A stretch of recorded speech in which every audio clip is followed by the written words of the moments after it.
Hey guys, Piston Slap. And it's morning. It's like 6:30 in the morning.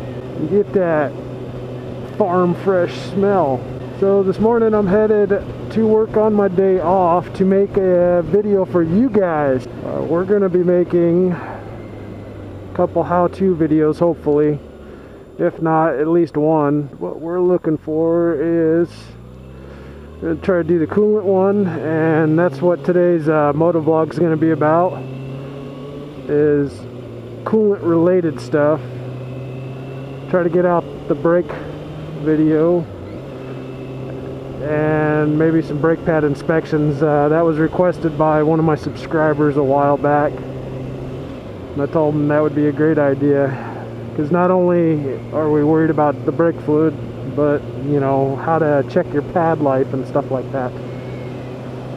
So on to the moto vlog of today's horsey. On to today's moto vlog. So I was watching YouTube this last week, and by the time this video comes out, it'll be a while back, but hopefully by now all of you guys have seen it. But Adrian Nickelodeon had unfortunately got a leak in his radiator hose, and not all that great, man.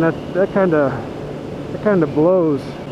So that got me thinking, what a great topic to do a moto vlog on, because coolant is, you know, also a liquid that's in your bike that's a lot of the time overlooked, other than the fact that we might take a peek down at the reservoir every now and then and just make sure that there's some kind of concoction in there, a liquid of some sort. Might be black, might be purple, blue, whatever. There's a lot of things that go around about, you know, into making an antifreeze or a coolant, other than the fact that it's in there and it keeps your bike running cool. So the liquid part, the coolant, it has anti-wear properties. It has formulation in it to keep stuff from eating up the aluminum parts and stuff like that. So you ever get like an old car, hear people like, oh, I got a plugged heater core, or you know, the radiator's leaking. Sometimes and I'm not saying all the time, but a lot of the time what happens is the cooling system, the properties have worn out in that coolant package, or that antifreeze, if you want to call it that, and it'll actually eat holes in the aluminum parts. Another thing that we see in the industry is people that just add tap water or anything like that into a cooling system. Well, you might not realize it, but your motorcycle or your car will, is the fact that there are minerals in the water that we drink, come out of the garden hose, whatever, and that stuff gets inside the motor and it builds up scale and all sorts of stuff. And you know, for something, you know, you could be on a high performance race bike, you could be on, it doesn't matter what you're on as far as motorcycles are concerned, that stuff's no good in your motors. You don't want it in there. Moving onward to your cooling system, we've talked about the antifreeze, you know, the properties of not only being acidic, or, you know, there's a fine balance of where they want it. You know, it's either, you know, you got to have something. It's kind of like a pool, you know, you don't want too acidic, but you don't want the alkali too high either.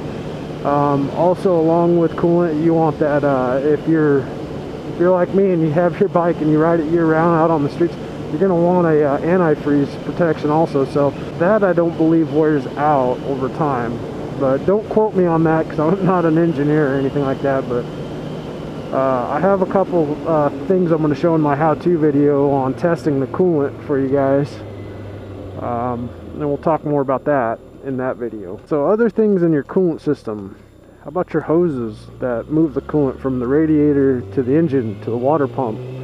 Little bypass hoses that people never see. This is what got me thinking with Adrian Nickelodeon, is what does the manufacturer say, and what's the recommendations on a radiator hose? Does a radiator hose have a lifespan?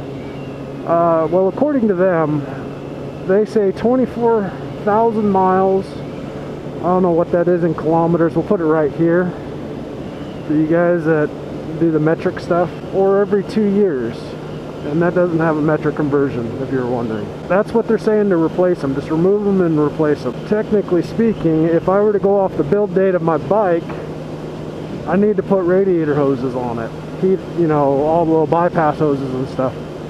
Because the coolant's in there whether you ride it or not. And the rubber deteriorates whether it's sitting in your garage or sitting outside, whether you ride it or not. One of the things, how to inspect them and stuff like that. So I did a little digging around, reading, seeing exactly what my manufacturer for Kawasaki says for my particular bike. Your bike may be different, guys, especially for you air-cooled guys, because, well, you have no radiator hoses, let's be honest with each other. Sorry it's a long moto vlog, guys.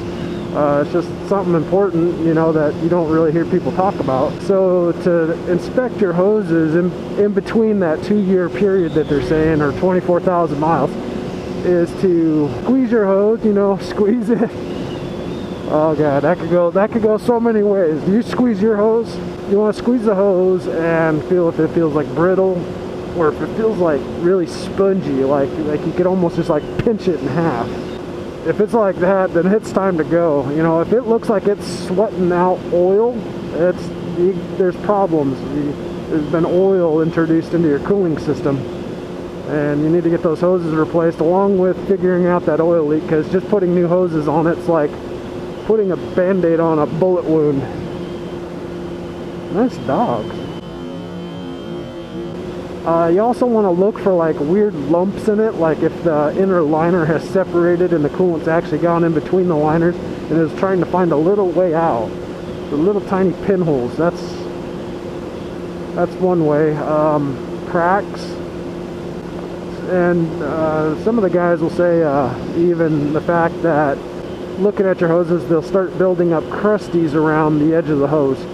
That's to me, that's a yeah, maybe, I don't know, because coolant has a little bit of a sealant built into it, so if it does find those little holes and stuff like that, as far as like between the hose and the fitting,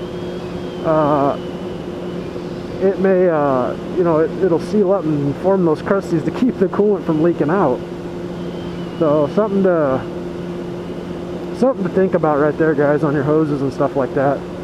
So as far as cooling systems and stuff like that, we've talked about the coolant, we've talked about the hoses.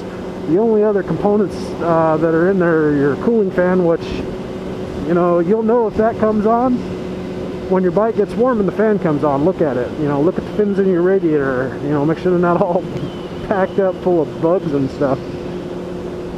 And I'm sure I'm missing something, and for you guys out there in the internet world that, you know, are sitting there behind the computer and have a perfect thought process, go ahead and throw it in the comments for others to read, and I'll share it.